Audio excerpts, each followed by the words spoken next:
We've got Dr. Scott Jordan on deck. We're going to be deep diving in a whole new way, going through what it takes, what it's like, all the experiences of an ultramarathon. Let's go.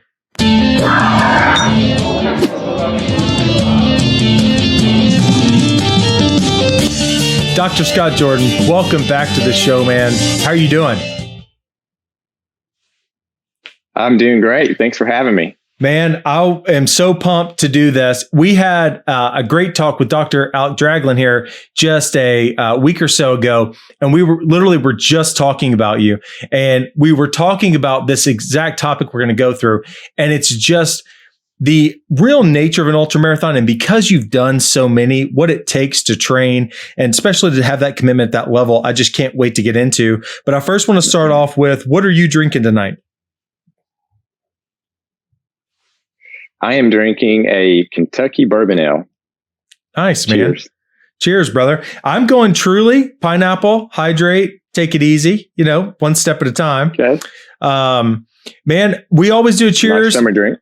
It is a great summer drink. And one of the reasons we enjoy it so much is because we get to talk about our cheers to charity. And so I'd love for you to speak a little bit about the charity that you are sponsoring tonight, and then that we will also be matching. Okay, we're picking Souls for Soul. It's a charity where people donate their lightly used shoes of all kinds, and they repurpose those. Man, that is so cool. Oh, thanks. I got into that because I have all these running shoes, some which just never work out right. And what do you do with all those? We were down in Haiti on a mission trip, and all of the little kids have one pair of shoes that are always 2 to 3 sizes too small for them, and so it's great to give away your lightly used shoes. No, that's awesome. You told me about some of those mission trips that you've done in Haiti, and the bugs wore me out. I mean, when some of those stories, such a good storyteller. That's why I can't wait to have you go through and take us on this journey of your running journey, because I just know that it's going to connect with so many. I do want to say that our sponsor tonight is Crossroads Medical Group, and anyone looking to have from primary care services, from great management of your well-being all through the lifespan, as well as they have Dr. Jeff Kindred, who's been on the show multiple times now, sports medicine expert, great diagnostician. Dr. Jordan, thank you so much. Hey, thank you. Man. Yeah, I think you've been with me through most of this journey. I think I started seeing you as a patient, I don't mind saying, early on. What year did you come to Hendersonville? 2009. Okay. I think I had to be one of your first clients, right? Man, it was a good time. We ran into each other right away at the heat meeting, the first Hendersonville Endurance Athlete Team meeting. And right away, I said, hey, I'm incredibly interested in sponsoring the team. I love what y'all are doing. Heard a ton of the community. And they said, hey, right over here's our treasurer. This is who you would talk to. And it was Dr. Scott Jordan. And I said, oh, man, what's up? And we had just had a great conversation. I go, hey, our specialty is musculoskeletal. And you said, I have a lot of musculoskeletal issues. And I thought that was the funniest thing. It caught me off guard so hard that night. Oh, and I've been seeing you ever since, I think. Man, it's awesome. Brother, let's just start right away. Did you have a running history going back high school, college, or what really got you on the path? I was just kind of an all-around sports guy in school, and I ran track in junior high, and that's it. Really didn't run much in college, and it was just recreational. And then afterwards, some time ago, I did the natural progression. I think I got interested in running 5Ks, 10Ks, half marathons, and then it just kept going. When did it turn from, like you said, that 10K to a marathon to these longer distances? Or maybe just take us through what that was like as far as miles per week. It's very common for people who enjoy running and do that recreationally that maybe they do 2 or 3 miles every couple of days. But then at some point, if you're going to do these longer races, maybe you don't just do a 16-week plan or a 12-week plan. You actually really ramp up the miles, and you have to start building that up, because eventually to get to where you're at today and some of your great recent successes, at some point that ramped up. So I'd love to hear what really brought that along. And in addition to that, were there any bumps along the way, and what led you down the really long distances versus, really pushing hard at the speed of the short distances? Yeah. So I got into triathlon in 1992 and did a lot of tries, and I loved the 70.3 tries. Those were my favorite. They really still are. And it was really on a dare in 2001 that a guy and I we were really all arguing about what's harder, a marathon or a half Ironman. And of course, I'm saying half Ironman. So without training, I showed up at a marathon and really got my tail kicked. It was tough. And I had to go back to the office and say, that was tough. I honestly did not run another one for a couple of years. I don't think I would have ever cared had I run another marathon. Wow. So there was a time where you said, hey, I'm going to sign up for the run. You did the race, but you'd also had that talk about half irons. When was your first half iron? 1994, when the year I met my wife. Wow. Okay. Yeah. So that transitioned then eventually into, you get into these much longer races. Okay. So once you got into the longer races, definitely support teams have to be an element here. Absolutely. I've been super lucky. My wife literally has been my crew chief since 1994. She is the best. But you really, she was there for all the Ironman.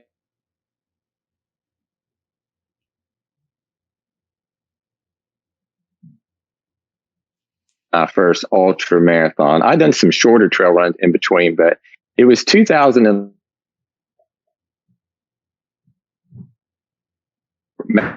Mountain Mist, and it was a 50K in Huntsville, Alabama. And I saw this really cool guy that was just intriguing, and he had this jacket on. He just looked really cool, and he had on some Western States, like a jacket or something. And I asked him about the race, and I remember saying, I'm going to do that one day. And really that's when it all started in 2011. Yeah. So give us a little background about Western States and what got you excited about that, other than seeing somebody very proud and decked out in gear related to it. That's right. So I went home and I studied it, and I read and I watched all the YouTube videos. And the more that I watched and the more that I heard, the more intrigued I was. I knew I had to run a 100-mile race, or there were a couple 100K races that would get you qualified just so that you could enter the lottery to get into to do that race.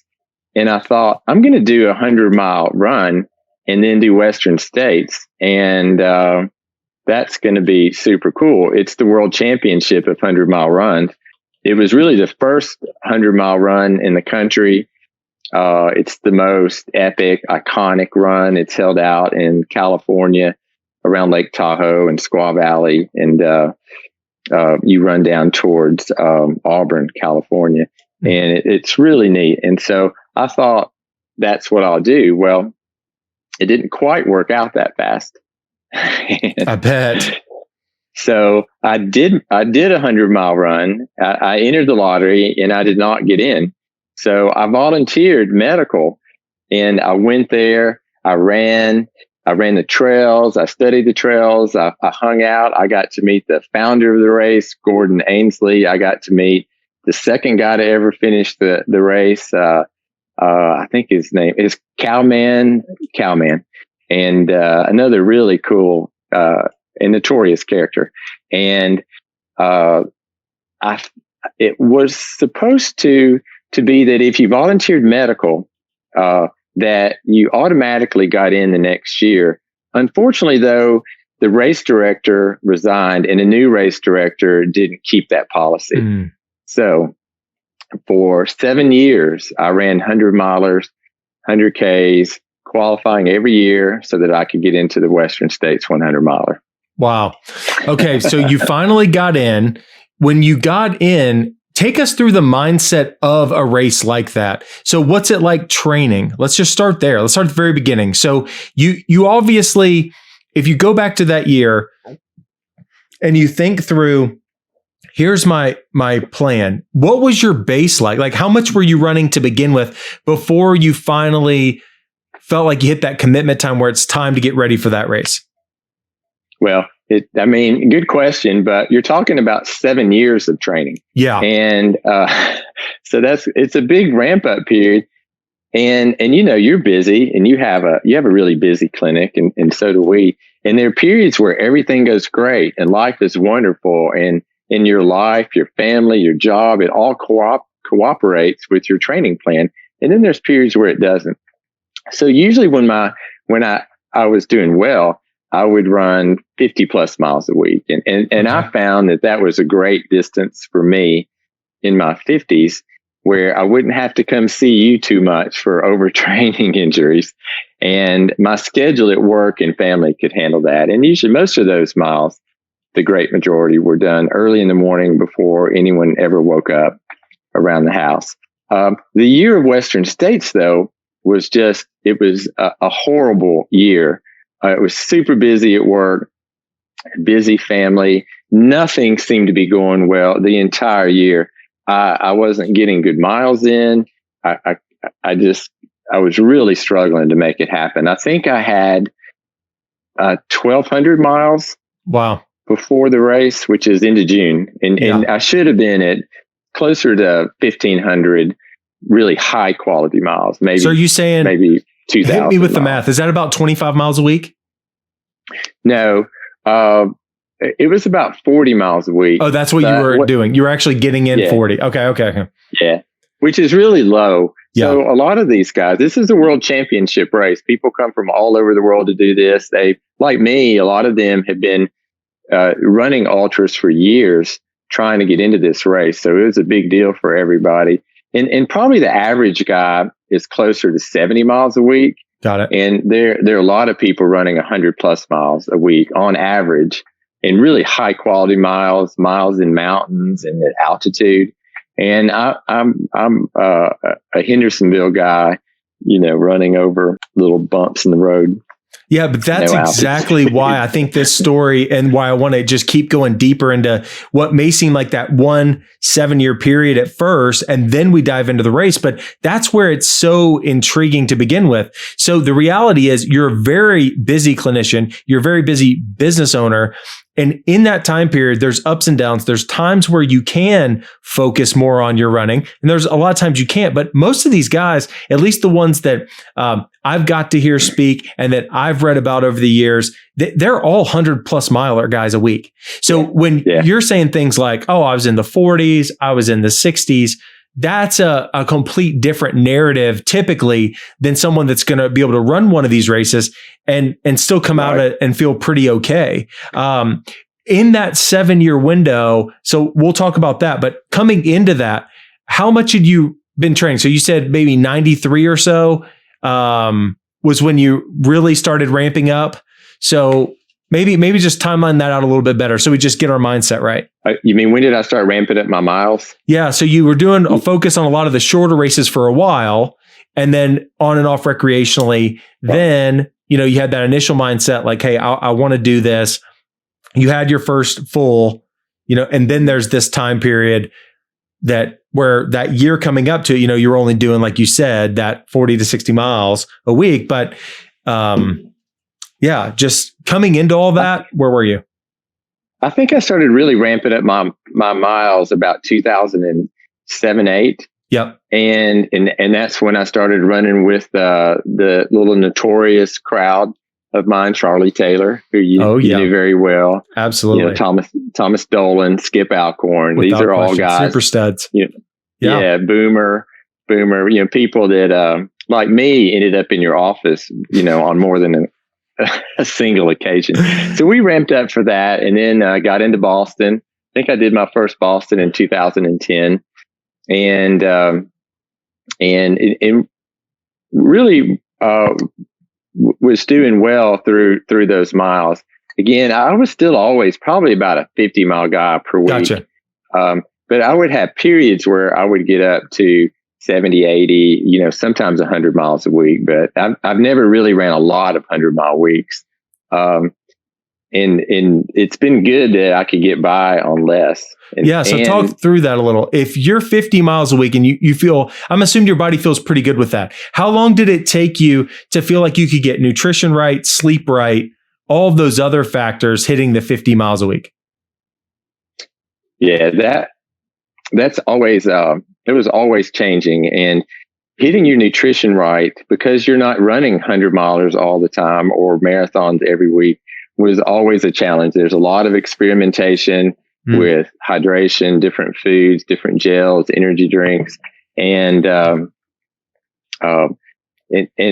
honestly the toughest of all. More people quit 100 milers because of GI issues than because of muscle fatigue. Interesting. It's the gut.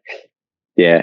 But I think that because I was able to get by with 50 miles a week instead of 100, that helped me to not stay so injured. And so kind of how we were joking before we started off, I really never closet trained. I really just didn't train as much as other 100-mile guys. So I always showed up to the start line uninjured. And I think that's always been a plus for me. So there's no doubt. I mean, we know that very well. If somebody comes out, tries to peak on race day, but they're hurting pretty bad, I mean, they're flipping a coin on really how that day is going to go. And that is the hardest thing, is that you can have such a great training window, be coming up to the race, and on one of those last peak weeks, things can get a little weird. And if you don't handle that last phase going into the race, it can take a turn sometimes. And that's what makes it so hard about getting so excited, or expecting a certain finishing time in the actual race and hanging your emotions on that, because you have no idea what's actually going to happen race day.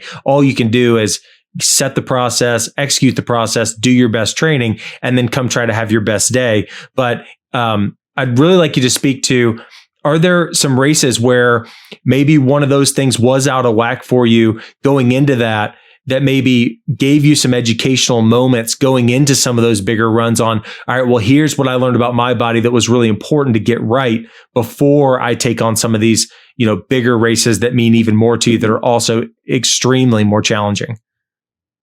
Oh man, I could go on.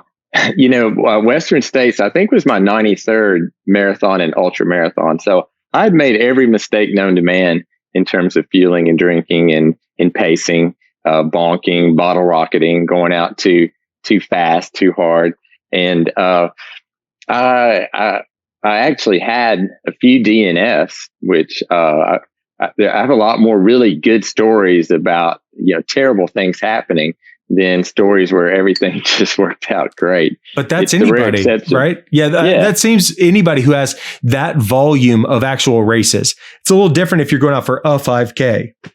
But when you've got 93 marathons and ultras under your belt, there's no question. And that I can't, I really would like you to at least give us the insight a little bit into some of those, at least a couple of good examples of lessons that were learned, and then ways you were able to use that information to mitigate it. Because I think that's where people connect, or that people will fear away training for some of these longer runs. They'll say, oh, I can't do that because my knees hurt. And they'll say, well, I'll just stick to my 3 miles, 6 days a week.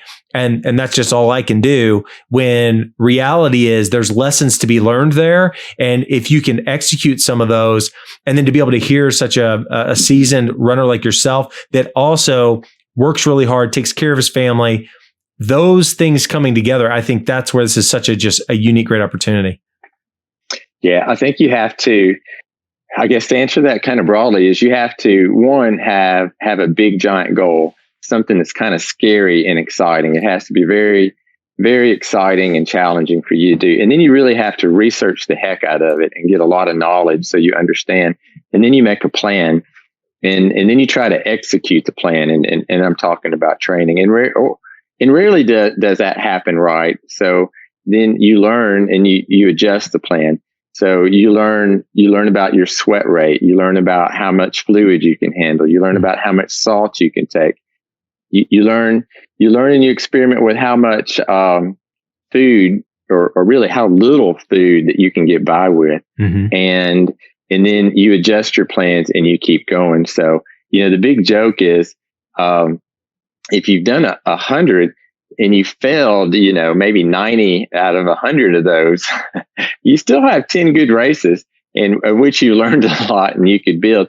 But the whole idea with running hard or with doing anything that you find hard is to learn from that and take baby steps and make micro changes and be adaptable and be agile and be able to pivot and change the way you train, change the way you prepare to run, whether it's stretching, yoga.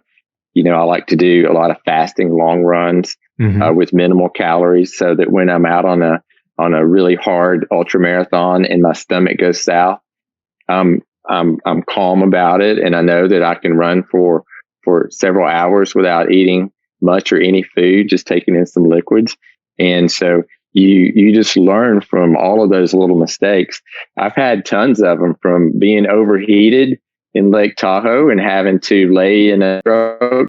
I made a grave mistake. I knew there were aid stations, but I didn't know how long it would take to get to each aid station. And I didn't know that some aid stations just had water. And when I got there and I was ready for calories and energy drinks, and they just had water, I was toast. Gotcha. And there are other times where really just knowing the course and the terrain, and so that element of preparedness really comes into play when you're doing any kind of ultra. You want to really have as much knowledge as possible, and that's really how I prepared for Western States. Yeah. So if you have a 60-mile week, I want to think through this. A normal week for you, if you're running 40 to 60 miles, nutrition-wise, how much of that are you consuming nutrition while you're running in just a regular training week of 40 to 60 miles volume week? Almost zero. Yeah. So in that time, you're really doing that without eating. And then how often, because you said so much of this you do early in the morning before the family gets up, is most of those runs fasted? Yeah. Yeah. Almost all of them. Yeah. So if you're training mainly fasted, then when it comes race day, how, because so many strategies revolve around when to consume whether it's gels or whatever you're consuming. Some do some types of, there's different whole food products now. And then as far as just fluids go, how much you're doing sports drink versus how much water on those longer runs, when you're used to training, say, fasted, but maybe it's a 10-mile day and you do that completely fasted versus now it's race day. Was there ever a time where, since you're doing that training without the food, that it makes it way harder on the GI to now get used to shifting in and out of that? No, I do. Good question though. But, usually during this 7-year period that we're talking about, I probably did 10 marathons a year. Yeah. Or ultra marathons. And so I practiced a lot with a lot of different strategies. Nice. And on an ultra marathon, I do like to eat breakfast before a race. And it's usually something like grits and cheesy scrambled eggs with a piece of toast or something. Pretty light. And sometimes it's even lighter, like peanut butter and toast and with some honey or jelly. And I practice with that. So I do practice a lot. And I know that those things work well and go down and stay down. Yeah. When you practice those, is that sometimes coming into just like, say, one of your first ultras? Would you practice that way, or would you practice even on training runs? Oh, I practice. I do. One, you can't take running too seriously, right? Running is like Trent says, running is stupid. You can't really, you can't take it too seriously. So it's okay to practice. And if things don't go well, it's really okay. Especially if you race a lot, it's okay. But I have practiced racing. I've done all the things that you're not supposed to do during races, like eat something different, wear new shoes, wear new running shorts, anything that you're not supposed to do. I've probably tried. Sometimes it works out great and sometimes it's been disastrous. Yeah. But I think that's awesome. I find it all fun, and I try not to take it too seriously. And I think that is such an important lesson because, one, overall, you step back. What are we doing, right? The big moves are, yes, we are running. We are taking after our health. We're doing the things to stay in motion that helps us from a mental clarity piece. It gives us, time to enjoy time with friends when you're on those training runs. You also have opportunities when you're alone, to be able to work through things, etc. But then it does still get fun with the races. And I think that's where, if you've done 90, we can't exactly say that we're not taking it a little serious. We got to get kind of enjoying. We're not going to keep going back to the well if we're literally messing it up constantly. So the reality is there is a love there, and there is a fun to be able to tinker with that and to be able to keep challenging yourself and pushing yourself and learning so much from it. I think that's what's really, really cool here. But when you tried a couple of those where you started trying the different nutrition approaches and get things running, what was one of I guess a no mistake that you learned real quick that wasn't going to work with the nutrition? Wow. I think eating too much has always upset my stomach, and taking in too much sodium. People like to take in gels and drink sports drink. Mm-hmm. And so I have, during the almost 30 years of triathlons and ultra marathons, in terms of nutrition, I've ended up to some very simple realities for me, and everyone's gut's a little bit different. But I like to eat a little breakfast before a race, fairly light. I like to show up hydrated, but not overly hydrated. I eat tried and true foods. The more kind of whole food, especially for an ultra where you're out there for, 20 to 30 hours, I try to stick to really whole foods like, mashed sweet potatoes with coconut milk and rice balls with dates. And I try to eat, things with some honey and chia seeds. And I try to avoid, just gels. And I try to avoid, like, I used to eat M&Ms, and I used to come into the aid stations, and it was so much fun. They have Skittles and M&Ms and chips and, all kinds of sodas. And I thought that was so much fun. And I kept wondering why my gut hurt so much, because in real life, I never eat that. And so, but I got away from all that, and I really take a lot of my own food. And so I've learned to eat right and eat the foods that give me energy and go down and stay down. Yeah, that's so awesome. Energy. Yeah. So the energy and the diet, it really evolved. I think they still kind of evolve. And that's the beauty of the whole ultra running experience, is you keep learning from every single race you do. You learn a little bit more about, how to prepare, how to train, how to execute a race has become, really important, how to eat and drink. Absolutely. When you did a couple of those ultras, I've heard you talk about before, and can you give us some insight into maybe some of the quote unquote easier ultras versus one of the really tough ones? So as the terrain changes, as the temperatures change, can you just give us some contrast and maybe how you planned for those or how those went versus some of the tougher? Yeah. So my very first 100 miler was the Umstead 100, and it's in Raleigh, Durham, North Carolina. And it's on a 12.5-mile loop, which is kind of crushed limestone, very smooth, can't get lost. It's just one big loop. And you do that 8 times. I love that race. And you get to run by your wife and family and have your own things there. And so every few hours, you have the opportunity to change clothes, change shoes, everything. So that was really nice. It's considered one of the easier ones, but there's nothing easy about any 100 miler. I bet. And then the second one was the Rocky Raccoon 100. And I did that one down in Texas.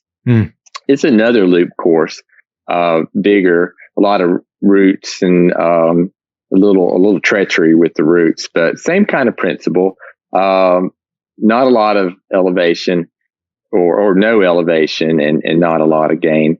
And I did those early on versus, my hardest was, probably the Leadville 100. Yeah. I think to me, the Leadville 100 is one of the toughest 100s in the world.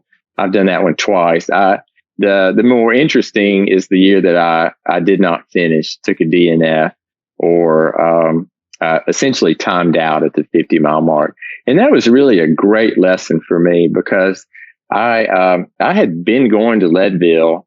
I started off with the half marathon, went back the next summer for the marathon, and then I did the 50-miler. And then I showed up to do the 100-miler thinking that I kind of knew what was happening up there. And I got my butt kicked. Okay, so what was the big difference? So that sounds literally, if you explain that to 90% of people, it sounds like you did the perfect progression.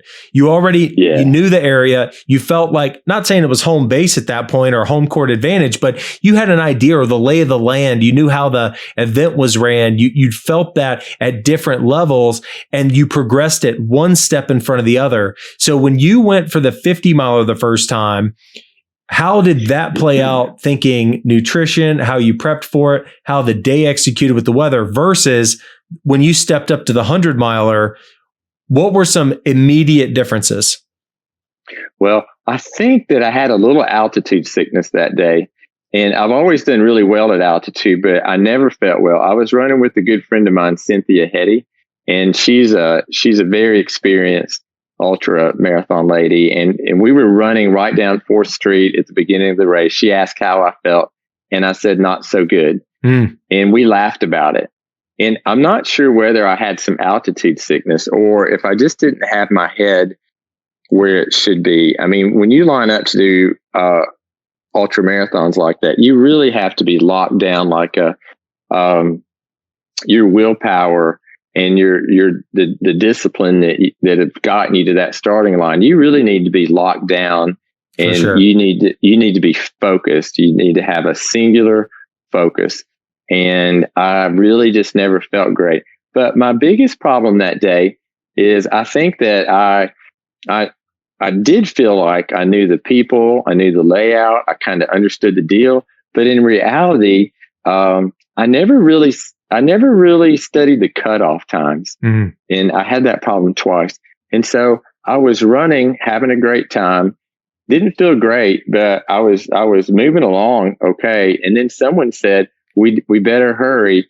We're only an hour ahead of the cutoff. And I was like, what?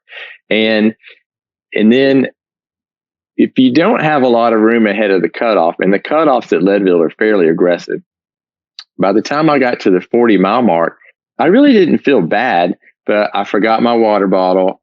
I forgot my headlamp, and I was going up into Hope Pass at about 13,000 feet, and I wasn't going to be back until well after dark. And I think essentially I knew that was a disaster in the making, and I really struggled to get up the mountain. And when I got to the bottom, I'd missed the cutoff time by about 10 minutes. And that was a complete error in knowledge. I had a big gap in knowledge. I wasn't as prepared as I should have been.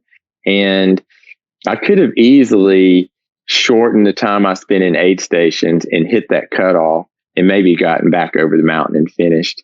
I could have maybe borrowed a headlamp, and bum some water off somebody. Ultra runners tend to be really nice people. So you have to be agile, you have to adapt, and you have to constantly problem solve during ultras. But I was letting those mistakes really freak me out. And I think it really messed with my psyche.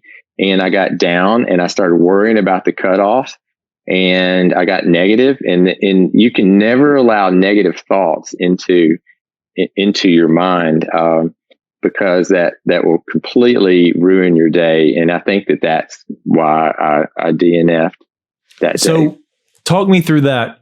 That day, you got the heads up that, hey, we're only an hour ahead. Did you already know that the terrain going up into that mountain was way tougher? And where would you have liked to have been? Obviously, 11 minutes ahead of that at minimum, right? Because that's where the cutoff was. But realistically, in your mind's eye, were you thinking you were a couple hours ahead already? You had plenty of time? I could have easily shaved 20, 30 minutes out, leading up to that first 40 miles. And I could have made it over and back. But I probably wasn't as physically fit as I should have been. Clearly, I wasn't mentally fit, uh, and I wasn't prepared. But people collapse with failure, and they get really. I spent the entire next year.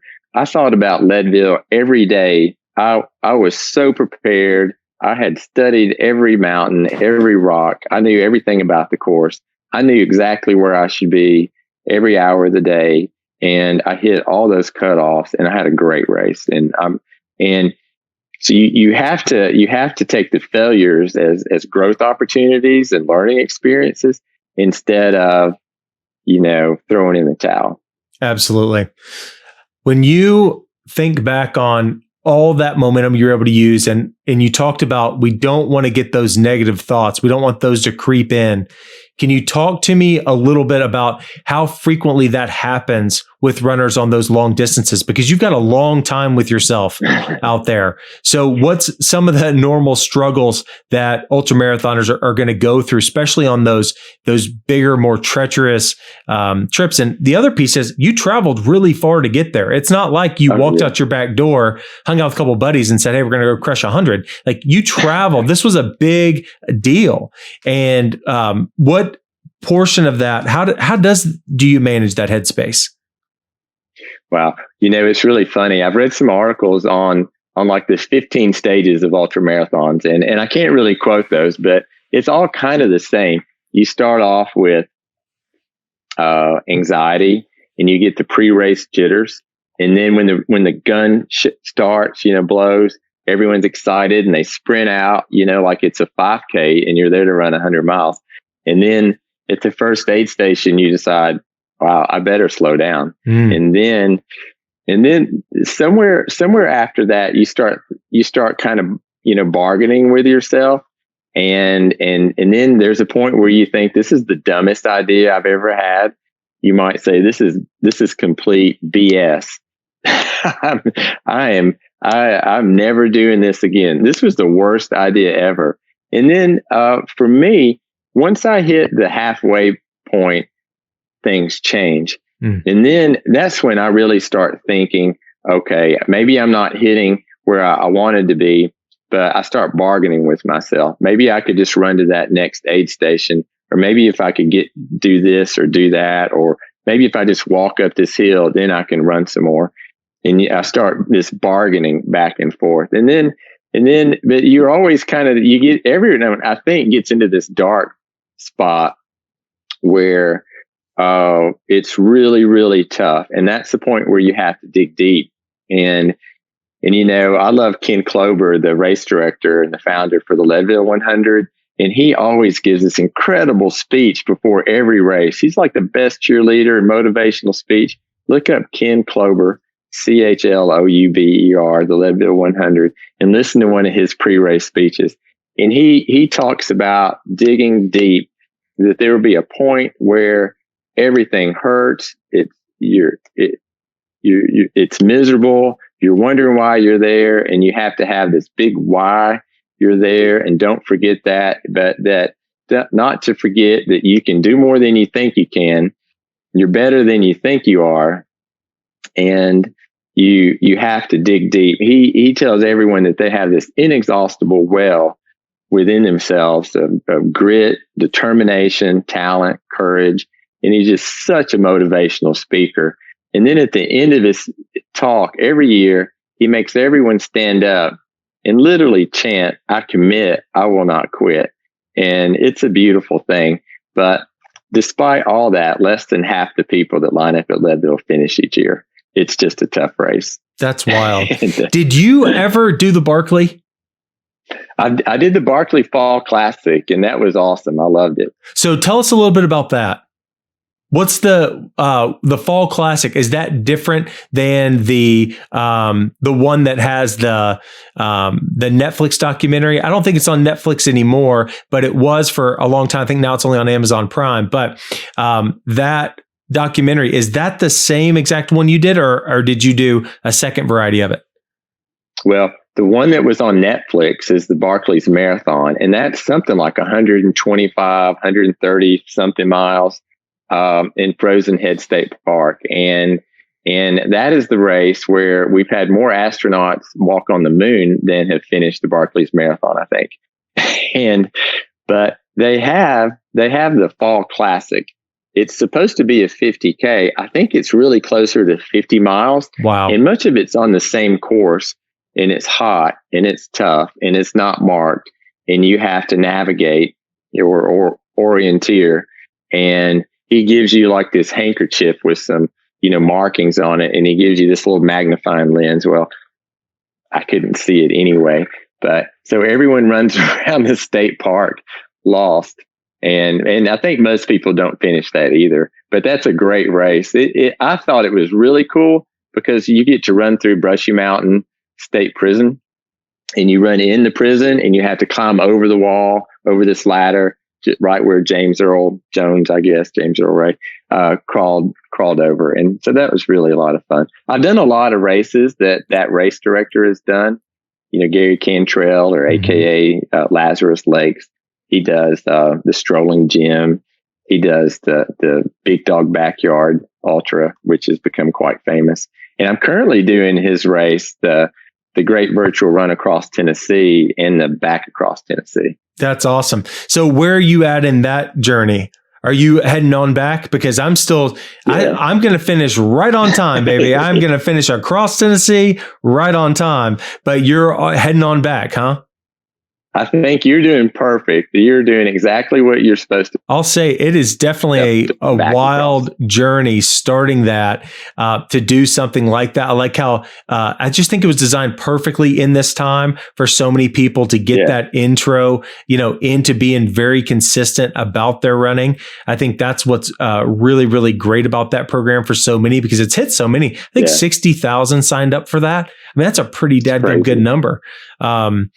But to circle back to the Barkley and just the hard Leadville race, on the back half of the one where you did really well, what if you had to break down, say, the first 25 miles, second 25, third 25, where your head's at, where your body's at, how are shoes doing? What are the phases there for somebody to really take themselves on that journey? Okay. So the first 20, basically break it into quarters. So if it was a basketball game, what's your first quarter like versus second, versus third, versus fourth? Very, very determined. So the first quarter went perfect, and my crew is low down. And so the second quarter, this horrendous hailstorm, I have to stop, put on my mountain gear and my waterproof clothes, and then it stops. And so I have to stop and put it all back up. And then I'm running down the mountain, and a big red wasp stings me right on the lip, right on the smacker. And I'm thinking I'm having an allergic reaction. I'm running down to mile 50. All my friends, my family, my pacer are waiting on me.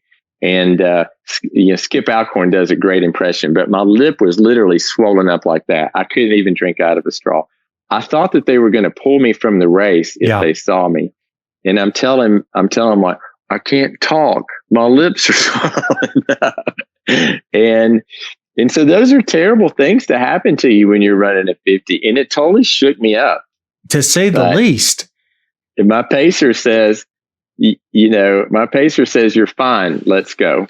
Wow. And I have to anyone out there that ever intends to pace in an ultra marathon, I think the greatest attribute of a pacer is to look at your runner in the eye and completely bold-faced lie to him and tell him he's doing great. That's amazing. That's amazing. You're doing great. Keep going.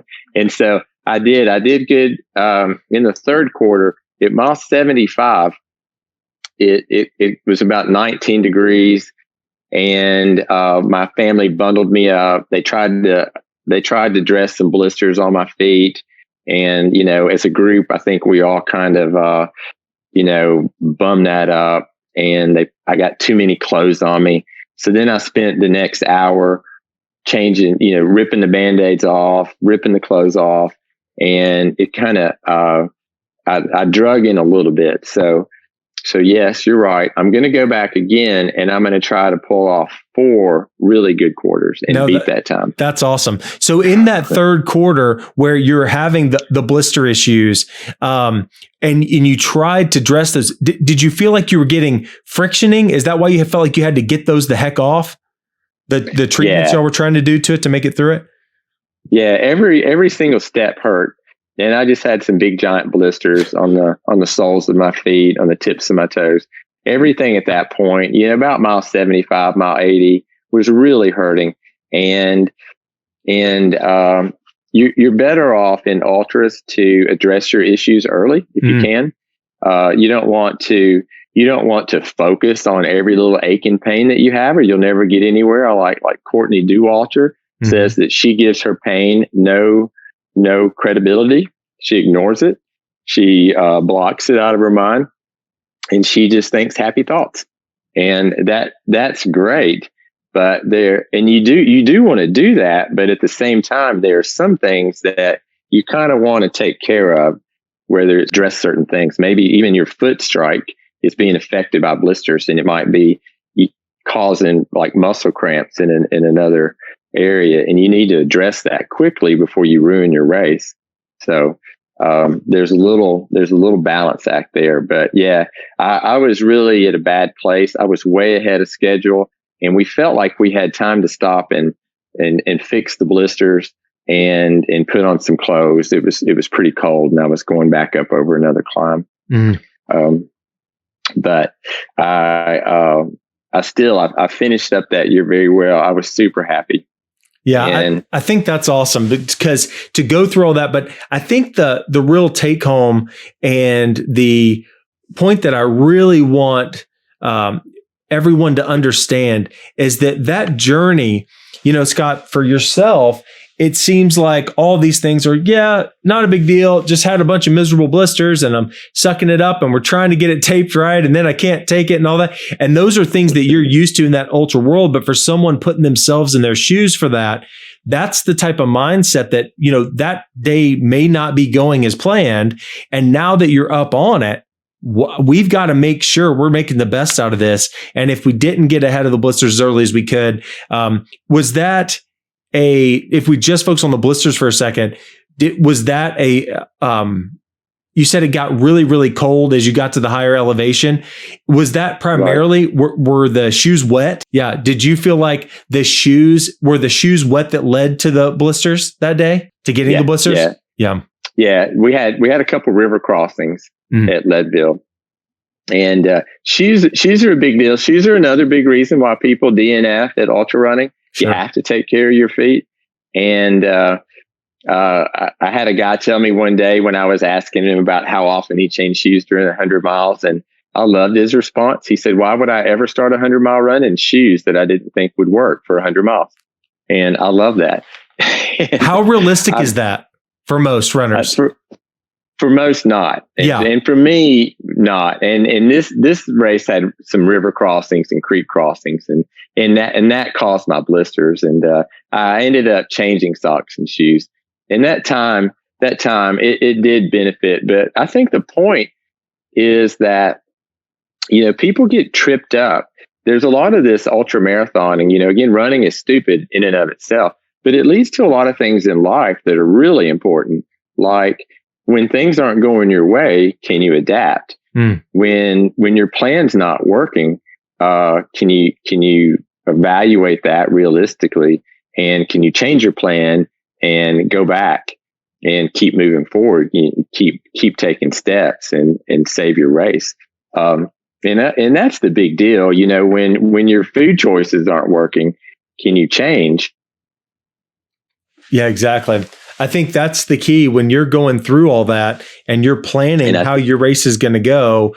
And then you're learning those life lessons, you're taking the pieces and realizing that, so many of these elements of the ultramarathon are very similar to what it's like in life, to be able to take those different elements, pieces, apply them, learn from those, and then to keep challenging and overcoming. And I think that's the growth mindset that I think is the biggest take home here, is that everything you talked about, none of these were given. None of this was easy.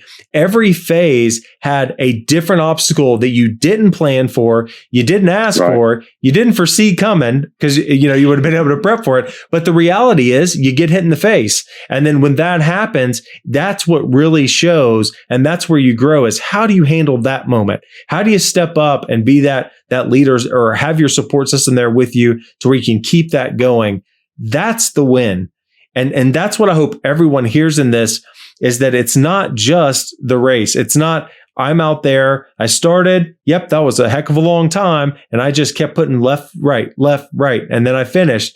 That's not how this goes at all. The ups and downs are very legitimate and they're very challenging. But once, I think it probably gets addictive at some point in that early marathon training, after your first several marathons, where you learn, man, you get kicked in the teeth a little bit, you have that, but then the next time you come out and you crush it and you learn from it. And I think that's what is so inspiring about what you've been able to do, and what so many in our Hendersonville community has been able to do, is that you just take it one at a time, learn from it, step back, breathe, reflect, and then how do we go at it again? Yeah, exactly. Yeah, it doesn't have to be a 100-mile run. It could be, you can learn the same things in a 5 or a 10K. Everyone's at a different point in life. But again, it's what you learn, and then how you apply that back into your life, into your job, your marriage, your friendships. And it's really not quitting. And it's that you can take one more step, and you can reflect, reevaluate, make plan B, and then keep moving forward and working on things. Managing your issues a day at a time, or however they're thrown at you. And I'd much rather hire a good athlete, somebody with a good work ethic, than an A student, right? I love it. I love it every day. I think so, man. Brother, I really appreciate you coming on. I think telling your story through there. I can't wait to dive into so many of the great comments and see where, we can take that more, because there's so much to learn from it. I did want to give a shout out to Alan Bickmer. It's his birthday tonight, and he was actually kind enough to sponsor, to donate to one of the charities last week, and was able to be one of the first ones to come get their 2 docs shot glass. So there's a limited, and this is very important, especially with Dr. Jordan bringing on and talking about his charity today. Anyone, it's not about the value, it's not about the money, it's not how much, but when you give, bring proof of that receipt, you bring that to Texas Spine Joint Center, we will then be able to give you an exclusive limited run of shot glasses from 2 docs. Nice. Scott, I really appreciate everything. I think you did absolutely great. The story is so important. I think those big lessons and take homes were awesome. I just can't thank you enough, man. I want to say cheers. Hey, thanks for having me.